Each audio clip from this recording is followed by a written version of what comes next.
Sveiki žvejai, tai šiandien trumpai norėčiau apžvelgti mūsų puikias tašes skirtas žieminiai žvejybai. Trumpai pasižiūrėsim, ką mes čia turim, papasakosiu, kaip galime naudotis ir kaip puikiai žiemą išvengti diskomforto. Tai pereikim prie apžvalgos. Taigi, turime Hype Tackle krepšius, kurie yra dviejų skirtingų dydžių ir jie keliauja kartu su dėžutėmis.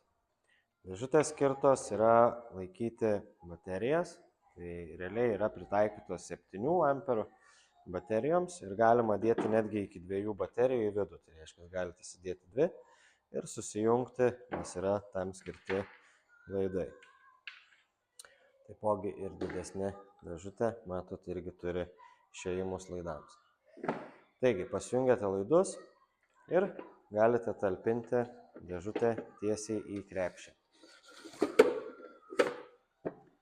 Talpinus dėžutę į krepšį, taipogi telpa iki 7 colių echolotas į vidų.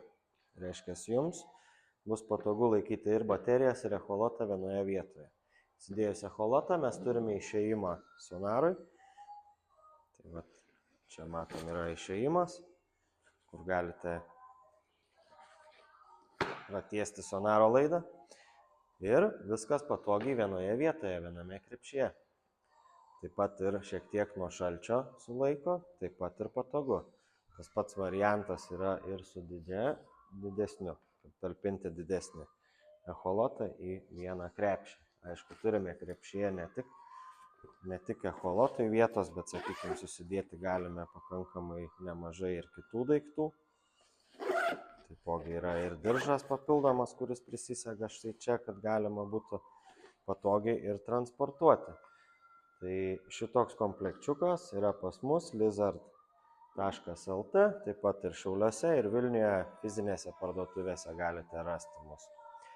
Tai kviečiu užsukti, pasižiūrėti, yra tikrai puikus pagalbininkas žiemos žvejyboje.